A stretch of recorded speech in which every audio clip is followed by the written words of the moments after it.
Bonjour, c'est moi, Darcy, fils en acquisition de talents, podcaster. Aujourd'hui, j'aimerais que nous parlions euh, de comment mettre les chances de son côté pour être à l'expatriation. Surtout pour les jeunes diplômés ou les jeunes qui ont des expériences de 2 ans, 3 ans et que maintenant ils voient leurs ambitions grandir beaucoup plus pour aller à l'expatriation.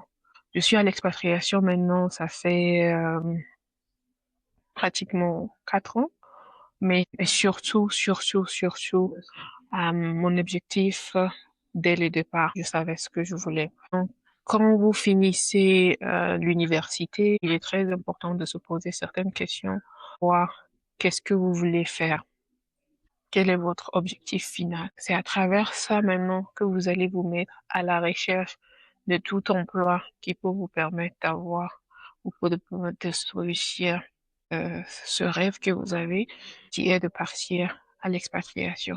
Pour mon cas, j'ai toujours été verbale et c'était quelque chose qui m'a toujours tenu à cœur dans d'autres pays et tout.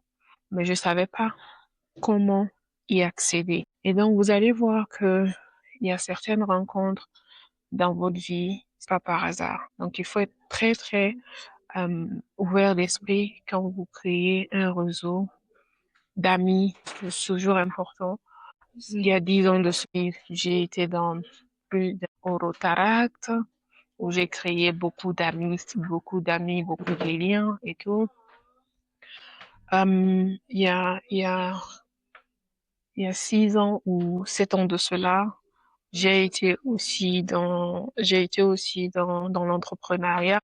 C'est surtout à travers l'entrepreneuriat que j'ai pu avoir cette connexion de pouvoir commencer ma carrière en tant que professionnelle à l'international. Et j'ai quand même pris le temps de d'essayer d'avoir toutes les informations nécessaires. Et c'était comment?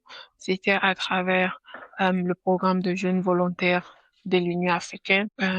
J'étais entrepreneur et j'ai été sélectionnée pour le programme de Tony Elomelo Foundation à l'époque, 2019. Quand j'avais commencé ma carrière d'entrepreneur, j'ai toujours créé des amitiés. Certaines amitiés sont très importantes car ça te permet de créer plus de liens ou peut-être à travers cette personne, tu peux avoir cette opportunité. Et je me rappelle très bien qu'on était sur un groupe WhatsApp, un groupe WhatsApp sur les jeunes entrepreneurs du Mali qui avaient été sélectionnés pour le programme de Tony Elomelo Foundation. Et à travers ça, une des participantes a mis seulement le poste des jeunes volontaires de l'Union africaine à l'époque. Et quand j'ai lu les critères et tout, j'ai dit, peut-être ça peut être une opportunité pour moi d'essayer et tout. Mais avant ça aussi, il faut savoir, avant ce parcours d'entrepreneur, je me suis toujours dit que personne ne viendra me sauver. Ça, c'est déjà un. J'ai toujours essayé de mettre les avantages de mon côté, avoir toujours aller à la recherche de l'opportunité. Tu vas voir que certaines personnes, quand ils finissent l'école et tout, j'ai dit, oh non, maintenant avoir un emploi, c'est qui tu connais. C'est qui tu connais, pas forcément tes compétences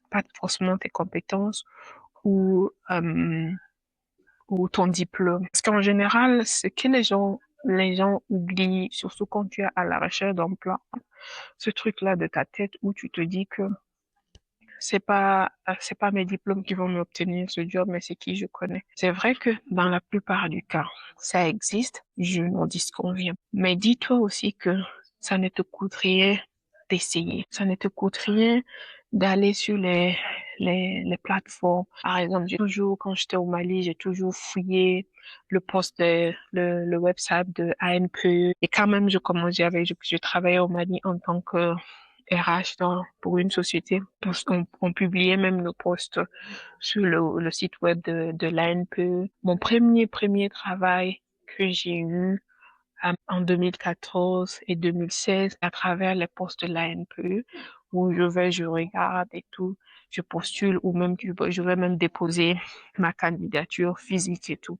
Je n'avais personne pour pouvoir être derrière moi ou dire que attends, je vais appeler cette personne qui va permettre pour toi d'avoir ce boulot ou pas.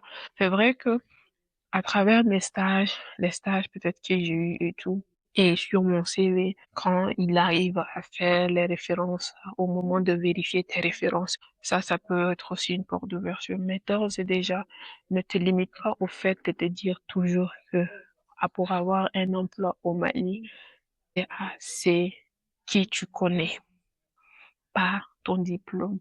Je suis la preuve que on peut avoir un travail stable sans pour autant que ta famille ou quelqu'un de ta famille puisse t'ouvrir des portes pour que tu puisses avoir un emploi. Donc ça, c'était cette parenthèse.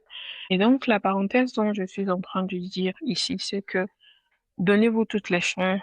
Allez à la recherche des opportunités. Si c'est votre ambition de pouvoir travailler pour des grosses institutions et tout, ça ne vous coûte rien de commencer en tant que volontaire de l'UN ou en tant que volontaire de EU ou bien même des petits trucs de volontariat pour votre communauté. Les choses viennent petit à petit jusqu'à ce que vous puissiez avoir ce que vous cherchez. Donc, c'est tout pour moi aujourd'hui.